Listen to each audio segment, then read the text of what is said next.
Mélissa Hanus est première échevine à Étal, députée fédérale socialiste, présidente du PS Luxembourg. Elle est toujours la plus jeune représentante à la Chambre et elle est notre invitée, Mélissa Hanus. Bonjour. Bonjour.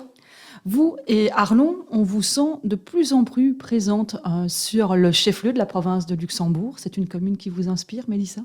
C'est bien entendu une commune qui m'inspire et pour laquelle j'ai décidé d'investir particulièrement, puisque depuis maintenant plusieurs mois, nous nous sommes installés avec la fédération du PS Luxembourg sur une place forte d'Arlon, au niveau de la Grand Place. Donc nous avons installé le bureau de la fédération pour assurer une présence particulière, je vais dire, dans ce chef-lieu. Parce qu'effectivement, avec le PS, nous souhaitons réinvestir cette commune pour faire en sorte d'avoir les meilleurs résultats possibles en 2024 pour performer en 2024. Dans cette commune arlonnaise, le PS a historiquement été fort et nous estimons qu'il y a un potentiel important à aller chercher pour développer une véritable politique de gauche à Arlon. Parce qu'il faut dire qu'en 2018, c'était une sorte de quand même débâcle à Arlon pour votre parti.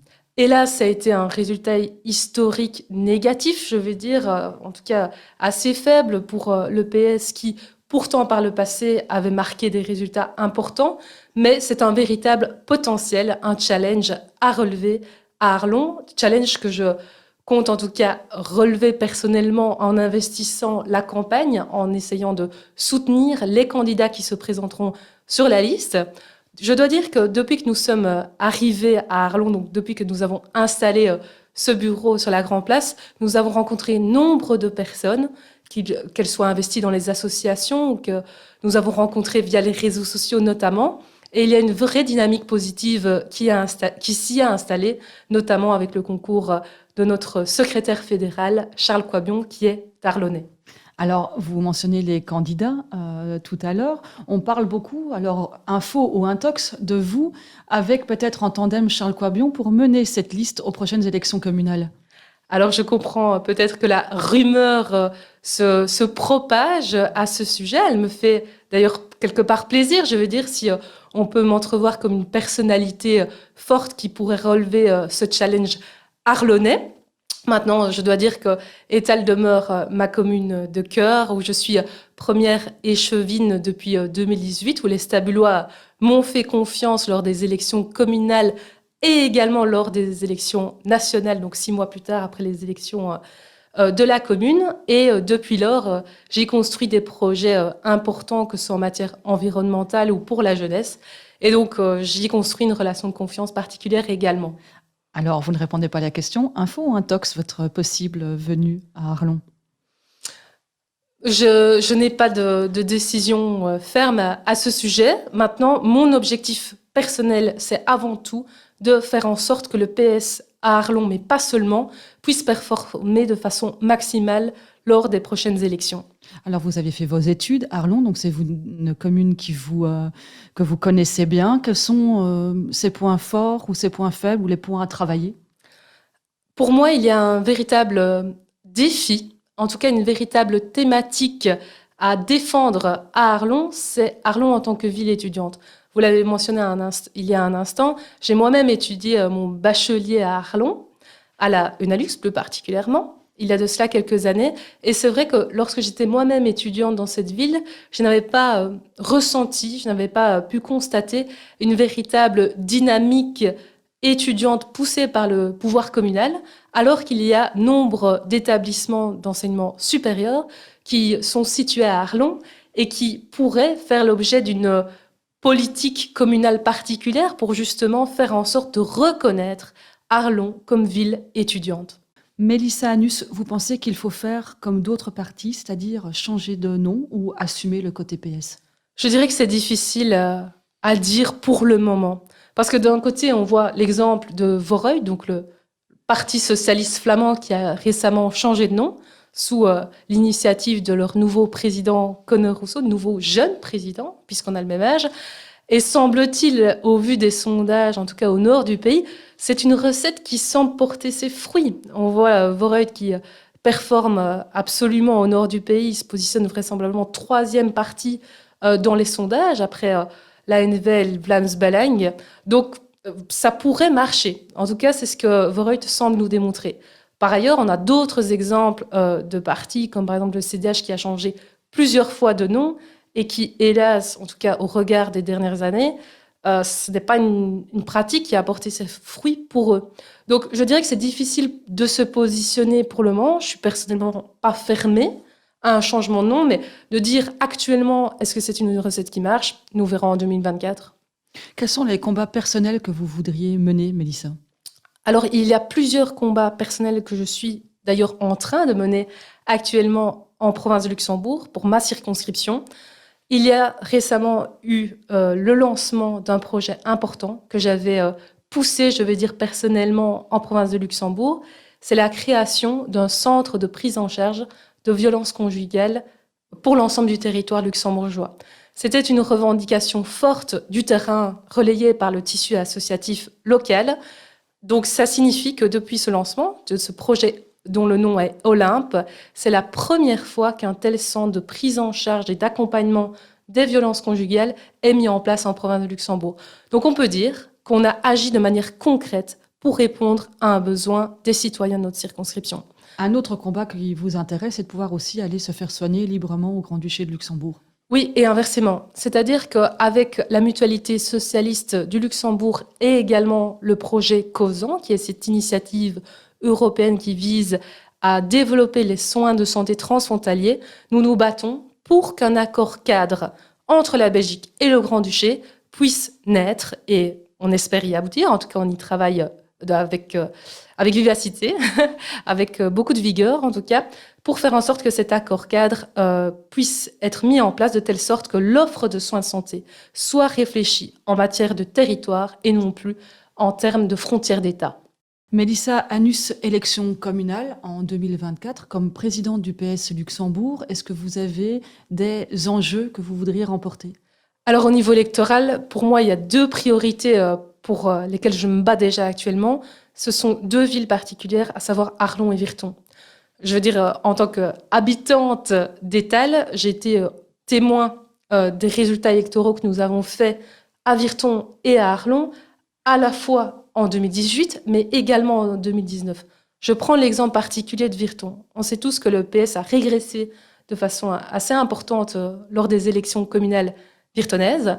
Et pourtant, 6 mois plus tard, lors des élections nationales, le PS a performé. Ça veut dire qu'il y a nombre de personnes à Virton qui votent PS, qui continuent de croire en ce qu'on fait. Donc pour les prochaines élections communales, nous travaillons à former une équipe, à relancer une dynamique qui, je dois dire, est positive, puisque de plus en plus de personnes nous rejoignent pour porter un projet fédérateur pour Virton.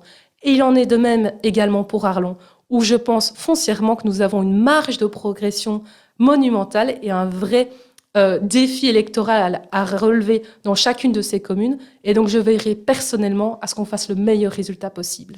Parce qu'on vous voit quand même sur le terrain, pas de manière officielle, mais on vous voit circuler, notamment avec Charles Coibion. On vous voit avec pas mal de jeunes. Vous faites un énorme travail dans l'ombre pour reconstituer ou constituer des équipes. Alors, il y a un travail de l'ombre et un travail plus visible. Je pense que ça se voit que j'investis pas mal les réseaux sociaux, qui sont pour moi vraiment un terrain fertile où on peut regagner la confiance des citoyens. Mais il y a aussi effectivement un travail de terrain, un travail plus particulier, je veux dire, de déminage parfois d'idées reçues qu'on peut avoir sur notre mouvement, en tout cas sur notre parti. Et c'est vrai qu'avec les personnes qui nous rejoignent au fur et à mesure, moi, ça me motive particulièrement à continuer dans cette voie. Je veux dire, que ce soit via les réseaux sociaux ou sur le terrain, de plus en plus de personnes ont envie de s'investir à nos côtés. Donc, c'est ce qu'il y a de plus réjouissant quand on est présidente provinciale. Ça veut dire que vous êtes sur le terrain en train de ratisser ou de choisir et de sélectionner, de sentir les gens qui pourront figurer sur les listes. Vous y travaillez déjà maintenant.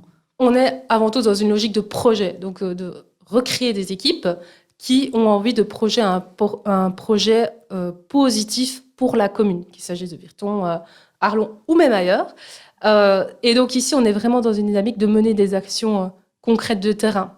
Ça, c'est notre souhait le plus cher. Je sais qu'il y a des initiatives qui ont déjà été mises en place. Pour citer Arlon, il y a déjà eu des récoltes de vivres, que ce soit pour les sinistrés lors des inondations de l'an passé, ou pour les réfugiés ukrainiens qui se sont déroulés à l'initiative du PS Arlonnais. Donc on essaie vraiment de réfléchir en termes d'action et de projets concrets. Une communication nouvelle génération, génération télé-réalité ou génération réseaux sociaux. La députée fédérale et présidente du PS Luxembourg, Mélissa Annus, est omniprésente sur la toile TikTok, Facebook, Instagram, que ce soit pour des sujets politiques, la participation à des événements comme la Belgian Pride, ou pour des événements plus intimes, comme annoncer sa demande en mariage ou annoncer la venue de son bébé. Mélissa Annus, y a-t-il des choses que vous vous interdisez de publier? Oui, je dois dire que même si je suis présente de façon particulière, je vais dire sur les réseaux sociaux, pour moi, il y a une certaine limite que je ne veux pas franchir.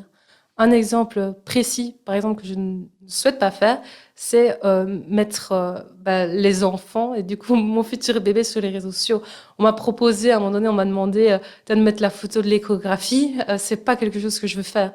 Vraiment, pour moi, il y a quand même une éthique que je veux garder sur les réseaux sociaux et des choses que je ne veux pas dévoiler parce que je veux les préserver pour moi, même ma vie privée. Même si je partage beaucoup, je tiens à garder une certaine distance pour des éléments privés. Mais il y a une équipe derrière vous. On sent que la stratégie des réseaux sociaux par rapport à le reste du monde politique, en tous les cas dans notre province, est un petit peu atypique. Donc il y a une réelle volonté de cette présence, de cette culture de l'image. Pourquoi?